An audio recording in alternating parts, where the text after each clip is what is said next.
just prop up. Now it's being produced anywhere and everywhere. It's fueling. Yun ang gasolina ng lawlessness dito and making them at the same time rich people. The fight, I don't know if it is really a worthy cause. Pagkaalam ko, sa akin lang personal, because I have a Moro blood in me, ang lola ko, ang legitimate lang sa akin yung nationalism noon ng Moro people. Na naagawan sila ng lupa nung panahon ng mga dumating dito ang mga Katsila at Amerikano at pinag-subdivide na hindi naman nila talaga alam. To me, it was a legitimate grievance which we were trying to resolve. I am talking to the MI, pati MN, but apparently you'd notice nag-aagawan sila ng kampong ngayon. So I'm at a loss even. I was very optimistic before, but I am a bit pessimistic now. Kasi si Nor is keeping his silence. But he talks to me in private. But yung misgivings niya dito sa ibang grupo, it used to be MN, tapos this sprouting up of MI, BI, lahat-lahat na, seems to be a convoluted thing. Kaya pati ako, hindi naman kinabahan, but I'm a little bit worried that nothing will come out of this.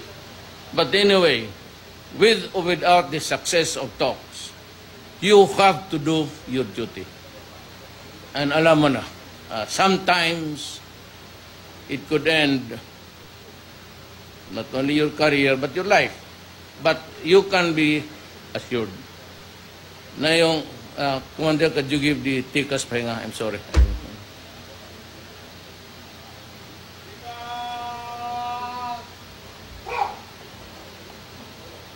Yung our constant worry, not only soldiers, baski ako, baski yung civilian, our worry is always our family.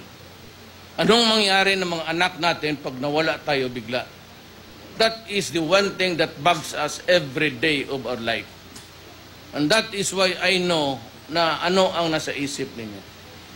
But kindly tell me now, I would like to tell you now, na may program naman akong ginawa.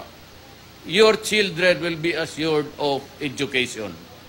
Pag nawala tayo sa buhay, kasali na ako, ililipad pa naman ako, madilim na. At least yung pamilya ko, alam ko na mga anak ko makapag-aral. And your wives and the iwan will be given employment. Automatic yan. Sa lahat na nakaraan ng presidente na ako, the wives are all gets employed immediately.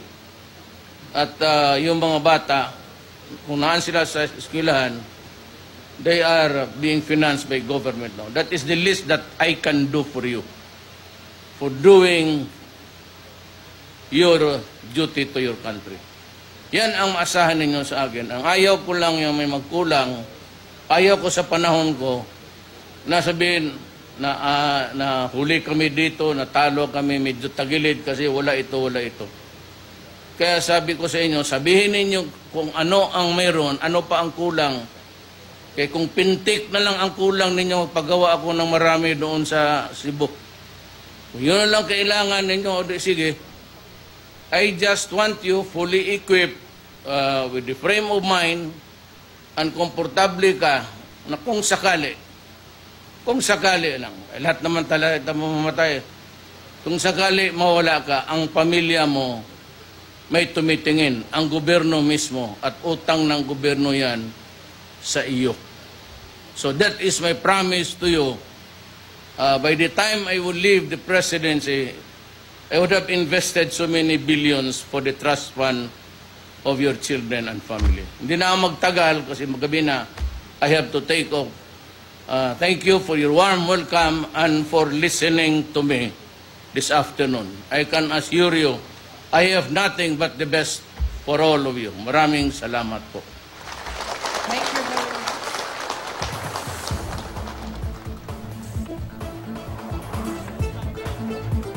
Standby? Wala na.